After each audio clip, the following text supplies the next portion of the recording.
દર્શકો નમસ્કાર. ગુજરાતની ધર્મસભામાં તારલા સમાન ગણાતા એવા ફાધર રેમન્ડ ચૌહાણના નામથી તો આપ સર્વ પરિચિત હશો જ. તેમનું મૂળ વતન આણંદનું લોટિયા ભાગોળ, તેમનું મોસાળ નડિયાદ પાસે આવેલું ઉત્તરસંડા ગામ અને તેમનો જન્મ અને ઉછેર સરસપુર અમદાવાદમાં થયો હતો. તેમના અભ્યાસકાળ વિશે વાત કરીએ તો તેમણે 1 થી 3 સુધીનો અભ્યાસ સરસપુર પ્રાથમિક શાળામાં કર્યો. ધોરણ 4 થી ઉચ્ચતર અભ્યાસ સેન્ટ આલોઈસ સ્કૂલ ગોમતીપુરમાં કર્યો. સેન્ટ ઝેવિયર્સ કોલેજ અમદાવાદમાં 1 વર્ષનો સાયન્સનો અભ્યાસ કર્યા બાદ 1 વર્ષ માટે એવરી ઇન્ડિયા બ્રિટિશ કંપનીમાં નોકરી કરી. પ્રત્યેની લાગણી, લોકોની સેવા કરવાની ઉત્કટ ભાવના અને ઈસુ પ્રત્યેનો ઊંડા પ્રેમને કારણે 1974માં ઈસુ સંઘના પ્રી નોવિશિએટમાં જોડાયા. ત્યારબાદ 1977માં ઈસુ સંઘમાં નોવિશિએટમાં સંન્યાસ જીવનની શરૂઆત કરી. પુરોહિત માટેના લાંબા અભ્યાસ બાદ 30 એપ્રિલ 1988માં સેન્ટ મેરીઝ નડિયાદ ખાતે પુરોહિત દીક્ષા લઈ પુરોહિત જીવનની શરૂઆત કરી. ત્યારબાદ ફાધર રેમન્ડની વરણી દક્ષિણ ગુજરાતમાં જંખવાવમાં કરવામાં આવી. યુવા અવસ્થાથી જ તેમને શાસ્ત્રીય સંગીત સાંભળવાનો ઊંડો શોખ હતો. તે માટે 4 વર્ષીય શાસ્ત્રીય સંગીતનો કોર્સ પણ તેમણે કર્યો હતો. આવા આ સંગીત પ્રેમી ફાધરની વરણી 2 વર્ષ માટે અમદાવાદ ગુર્જરવાણીમાં કરવામાં આવી હતી. આ સમયગાળા દરમિયાન ગુજરાતની ધર્મસભામાં ઘણા બધા ગીતોની સ્વર રચના અને ગીત રચનામાં તેમણે પોતાનું યોગદાન આપેલ છે, જેવા કે ઈસુ ઈસુ બોલો, પ્રભુ પ્રભુ બોલો, હે કરુણાના ભંડાર. ત્યારબાદ આપણા ગુજરાતી ખ્રિસ્તી સમુદાયમાં ભક્તિ રસ વધે તે માટે ફાધર રેમન્ડે ભજનોની ઘણી બધી સીડીઝ અને કેસેટ્સમાં પોતાનો સ્વર રચના, ગીત રચના અને મ્યુઝિક પણ આપેલ છે, જેવી કે અંજલિ, જંખના અને ગિરિમાતાના ગાન. ગુર્જરવાણી અમદાવાદમાં પોતાની 2 વર્ષની સેવા આપ્યા બાદ તેમની વરણી ફરીથી દક્ષિણ ગુજરાતમાં કરવામાં આવી. ત્યાર પછી આદિવાસી સમાજ, આદિવાસી સંસ્કૃતિ સાથેનો તેમનો નાતો પુનઃ બંધાયો. ત્યારથી અત્યાર સુધી આદિવાસી ભાષાને જીવંત રાખવા માટે ઘણા બધા પુસ્તકો અને ભજનોની ભેટ આદિવાસી સમાજને આપેલ છે. ડાંગ જિલ્લાના સાપુતારા અને સામગહાનમાં ડાંગી લોકોની સેવા દરમિયાન તેમને લાગ્યું કે ડાંગી બોલી એ માત્ર બોલી નથી, પરંતુ એ એક અનોખી ભાષા છે અને તેને એટલું જ મહત્વ અપાવવું જોઈએ જેટલું મહત્વ આપણે આપણી ગુજરાતી, હિન્દી અને ઇંગ્લિશ ભાષાને આપીએ છીએ. અને આ ડાંગી ભાષાને જીવંત રાખવા માટે તેમના અથાગ પુરુષાર્થ બાદ ડાંગી ભાષાના વ્યાકરણ નામના પુસ્તકનું લોકાર્પણ કર્યું. આપણા આવા મહામુલા ફાધર રેમન્ડની સિદ્ધિઓની જો વાત કરીએ તો શબ્દો તો ઓછા જ પડે, પરંતુ છતાં હું તેમની અમુક સિદ્ધિઓ ઉપર પ્રકાશ પાડવા ઈચ્છું છું. તેમને 1997માં ગુજરાત સાહિત્ય એકેડમી દ્વારા શ્રેષ્ઠ પુસ્તક પારિતોષિક એવોર્ડ એનાયત કરવામાં આવ્યો હતો. આ ઉપરાંત ભાષા research and publication centre Baroda દ્વારા પાવી તેજગઢમાં તેમનું બહુમાન પણ કરવામાં આવ્યું હતું.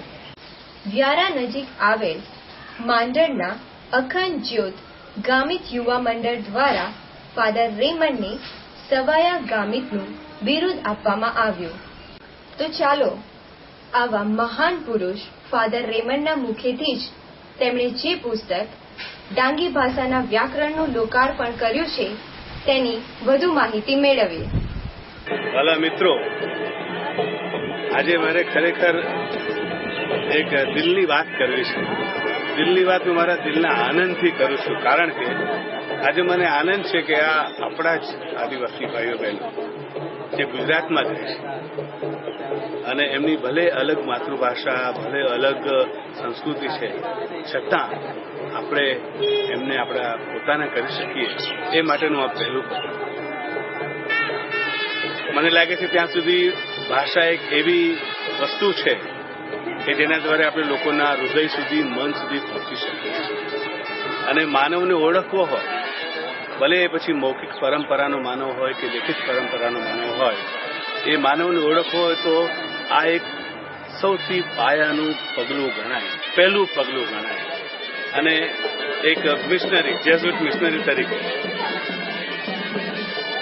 મને આનંદ છે કે આપણે આ મિત્રોને ભગવાન ઈસુ સંદેશ આપી શકીએ.